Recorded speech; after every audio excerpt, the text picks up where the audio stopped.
As MP Philip Hollowbone puts forward his bill on national service, we ask, should it really be reintroduced? Opportunity calls.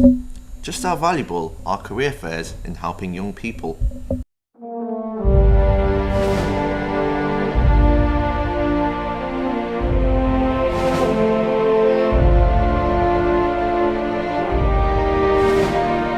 Hello and welcome to City College News. I'm Ellis Curran.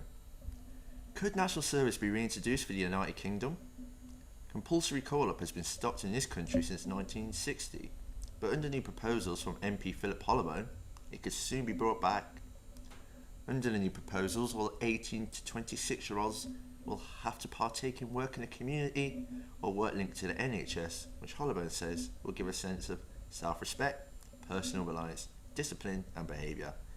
But is this a good idea? We've been out to get reaction to the proposal. MP Philip Hollowbone wants to bring back national service. What's your opinion on this? I hadn't actually heard about that, I have to admit. I think when it happened all those years ago, we needed that presence for a deterrent, that was fine. But I'm not too sure about it now. Working a 9-to-5 job, you know, their skills would just be in the office. By, for example, being in the army or something like that for a year, or even like for a month, going through a training process, their skills that they're learning is something in itself, you know, and it just brings out more to them. So overall, you would say it could be advantageous? I think, yeah, it'd definitely be an advantage. They can't really force us. I think what they're doing now is basically pressuring us because they're already like manipulating young people anyway by saying join in the army because you get this, and then once they get sent over there, like it's too late for them to come back. Yeah. So with them forcing us going, that's even worse. So you'd be against the idea of bringing I'm it back? against it. Yeah.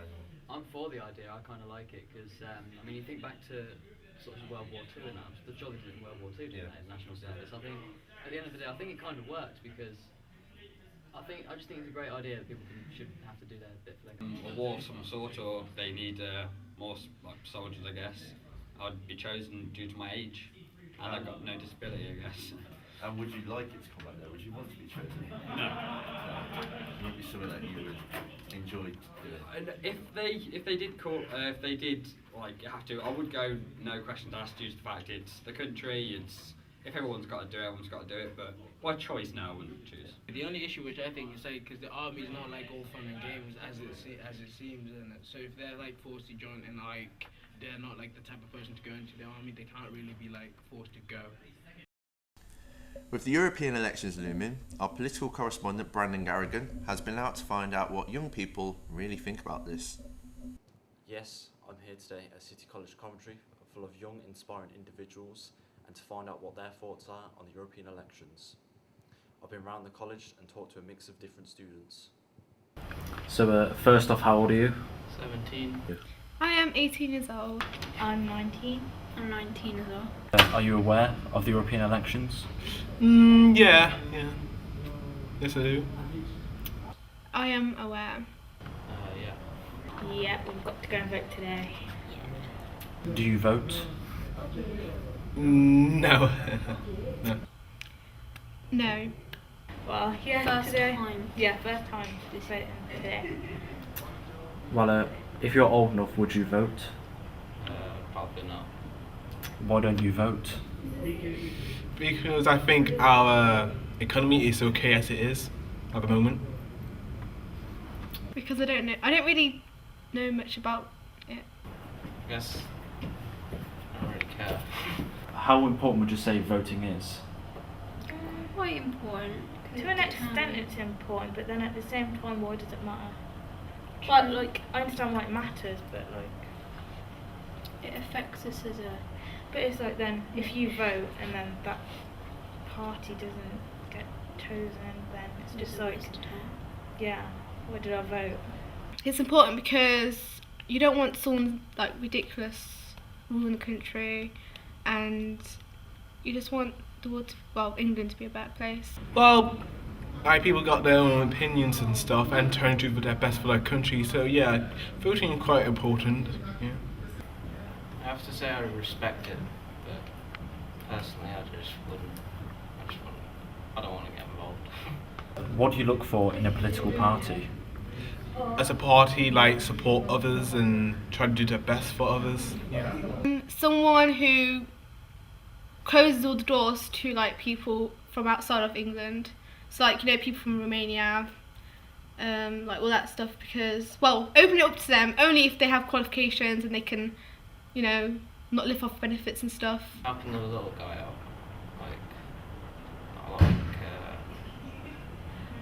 I don't know, like people in poverty that are in Britain, fairness, equality, diversity. One that's just going to be like fair to everyone and for everyone in, like that wants better for our country and to all just come as one. Improvement, to not go back into inflation. And who are you going to vote for? God, I don't even know who I'm going to vote for. Isn't there like BNP that are the racist ones? We're not voting BNP.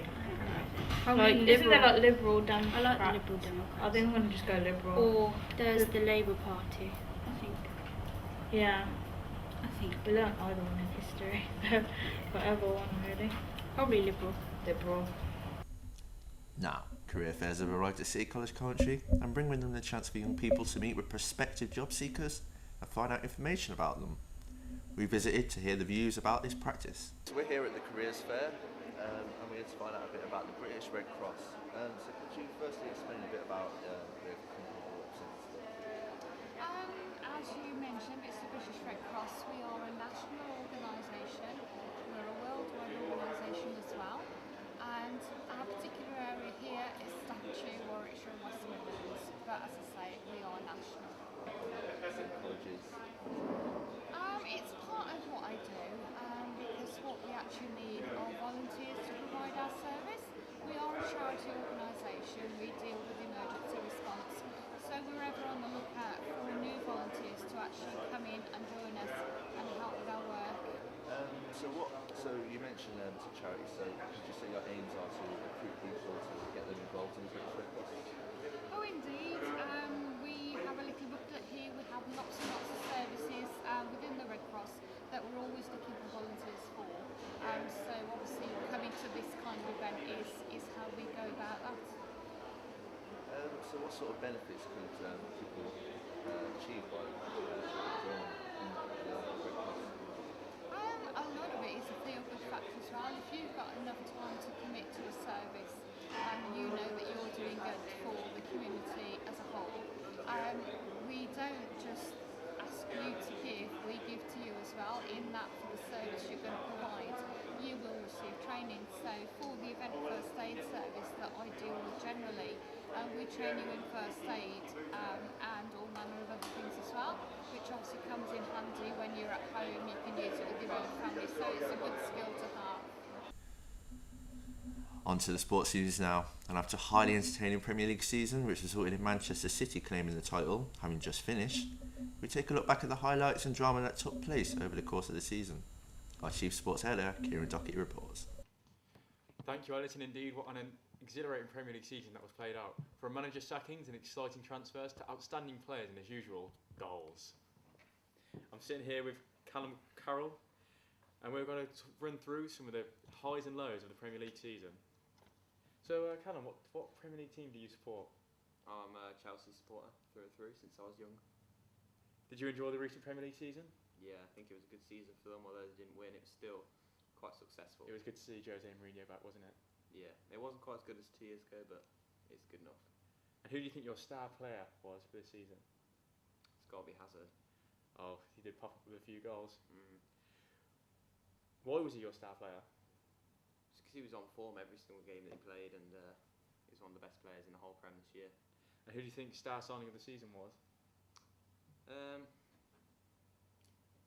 I'm not too sure, to be honest. I don't really have a star sign. I think they're all pretty decent, but none really stood out to me.